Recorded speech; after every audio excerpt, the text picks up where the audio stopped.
pessoal, tudo bem? Então, agora a gente vai falar sobre figuras de linguagem, parte 2, porque a primeira parte nós falamos no segundo bimestre, e agora neste terceiro bimestre nós vamos fechar essa parte de figuras de linguagem, ok?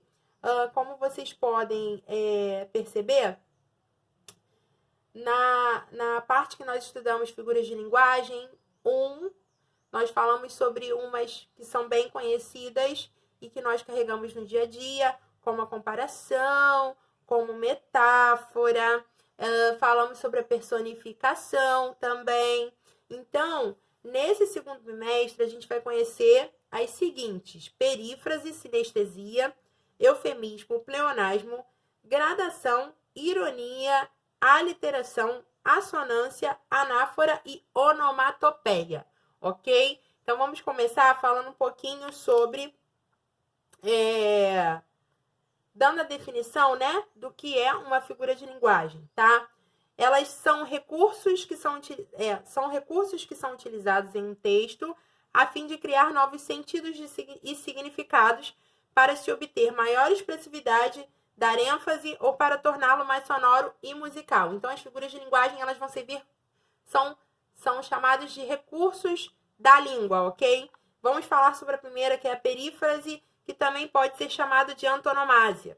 Seguinte, trata-se da substituição de um nome por uma expressão conhecida popularmente que o identifique. Quando a substituição é feita para um nome próprio, diz-se que é antonomásia. Então, vamos lá. O rei da selva não demonstra muita animação quando em jaulas. Aqui, neste caso, eu tenho uma perífrase, porque eu estou substituindo por um termo comum, tá? O rei do futebol foi homenageado na confraternização anual do clube, antonomásia. Qual é a diferença da perífrase para a antonomásia? As duas falam sobre a mesma coisa, estão grudadas no mesmo conceito. Porém, quando eu falo de perífrase, estou falando de animal ou objeto. Quando eu falo de pessoa ou lugar, eu utilizo a antonomásia, beleza? Vamos lá. No primeiro exemplo, a expressão rei da selva é empregada no lugar de o leão, né? Caso de perífrase. No segundo, a expressão o rei do futebol refere-se ao Pelé, exemplo de antonomásia, beleza? Agora, a sinestesia consiste na mistura de expressões que remetem a sentidos humanos diferentes: tato, olfato, visão, paladar e audição, ok? Esta chuvinha de água viva, esperneando luz e ainda com gosto de mato longe, meio baunilha, meio maracá, meio alfazema. No trecho Gosto de Mato Longe, de Mário de Andrade, ele usou a figura sinestesia para dar expressão ao texto. Veja, gosto remete a paladar, enquanto que mato longe remete à visão e ao olfato, tá? Então, a sinestesia, ela vai trabalhar com os 5 sentidos. Então, a gente tem que prestar atenção em tudo que vem trazendo nesse contexto aí da figuração, ok? O eufemismo, expressão usada com o intuito de suavizar, amenizar uma palavra de sentido desagradável, ofensivo ou grosseiro. Ele fez uma passagem rápida e pouco dolorosa. O trecho fez uma passagem rápida e pouco dolorosa foi usado no lugar de morreu, tá? Então, para amenizar a situação, nós utilizamos uma passagem mais tranquila, né? Para não dar informação de que o cara morreu do nada. Em relação ao pleonasmo, consiste na repetição de uma ideia com o propósito de lhe conferir ênfase. Você precisa ver com seus próprios olhos. Então, o pleonasmo, eu vou utilizar um termo, tá? Vamos supor assim, um termo, e eu vou repetir este mesmo termo de uma outra forma, com uma outra palavra. Como aqui, né, no exemplo, você precisa ver com seus próprios olhos. Se você vai ver, já vai ver com seus próprios olhos, ok? Veja que se a frase termina em ver, já seria entendida. Porém, para dar ênfase à ação individual, reforçou-se a ideia usando com seus próprios olhos. Atenção! O pleonasmo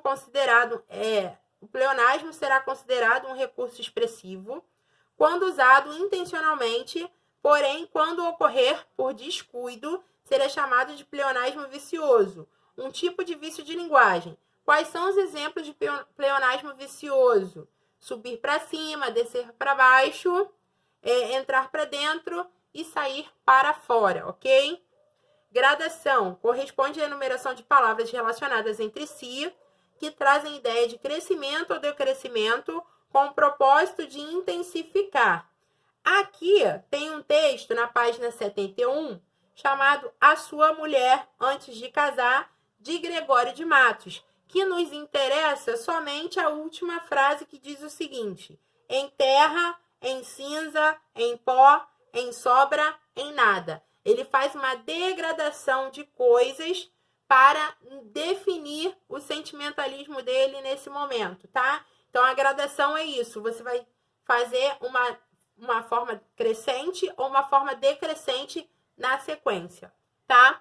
Observe que o trecho grifado traz uma ideia decrescente da terra a nada. Ou seja, você está aqui e desce, tá bom? Ironia corresponde a afirmar algo contrário de que se pensa. Você vai sair a essa hora? Não, resolvi usar esse vestido de brilhante para dormir. É a resposta que você dá a alguém quando a pessoa está te fazendo uma pergunta e você responde de uma forma grosseira, de uma forma ríspida, tá bom? Vamos lá. Vimos até aqui as figuras chamadas de palavras e de pensamentos. Agora, veja algumas figuras que trabalham com os aspectos sonoros das palavras, conhecidas como figuras fônicas ou figuras de som, tá? Onomatopeia corresponde ao emprego de uma palavra ou de uma sequência de palavras que imitam um ruído. E o relógio continuava fazendo tic-tac, tic-tac, lembrando que o prazo estava terminando. Quando eu faço tic-tac, tic-tac, que eu tô, como é que eu posso dizer? Deixando claro o barulho do relógio, né? Que eu escrevo exatamente o tic-tac, tic-tac, que é o barulho que eu escuto do relógio. Eu chamo essa figura de som e é chamado de onomatopeia. Então, por exemplo, a campainha faz blim-blom. Quando eu falo isso, eu estou utilizando a onomatopeia, tá bom? A aliteração. Cuidado para não confundir a aliteração com a assonância, tá? Então, preste atenção na aliteração, como ela é utilizada. Repetição ordenada dos mesmos sons consonantais, tá? Boi bem brabo, boi bem bravo, bate baixo, bota baba, boi berrando, dança doido, dá de duro, dá de dentro, dá direito. Vai, vem, volta, vem na vara, vai na volta, vai varando. Como vocês podem observar, repetir as letras B, D e V. Então, nessa sequência, como eu repeti na sequência, eu sei que eu tenho uma aliteração. Então, a aliteração é ligada à consoante. Já a assonância é a repetição ordenada dos mesmos sons vocálicos, tá?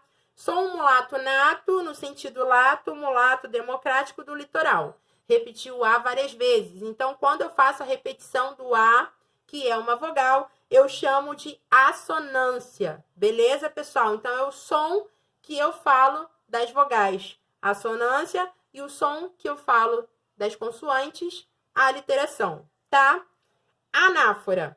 Repetição de palavras ou expressões para dar maior expressividade ao texto. Então, ele vem trazendo um exemplo aqui. Onde ela é como a água explodindo em convulsão, onde ela é como a terra vomitando cólera, onde ela é como a lua parindo desilusão.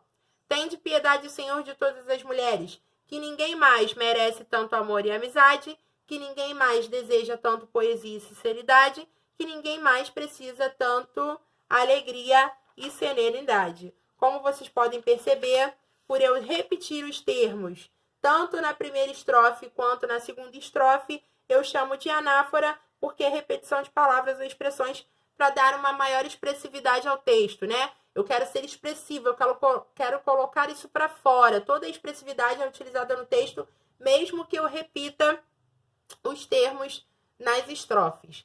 Beleza, pessoal? Então é isso. Eu espero ter ajudado vocês a tirarem um pouquinho dessas dúvidas sobre figuras de linguagem. E aqui nós fechamos os nossos estudos para a prova. Então, boa sorte, tá? Qualquer dúvida que vocês tiverem, podem me procurar, que eu estarei sempre aqui online, sempre com vocês, tá bom? Então, beijo grande, até a próxima. Fui!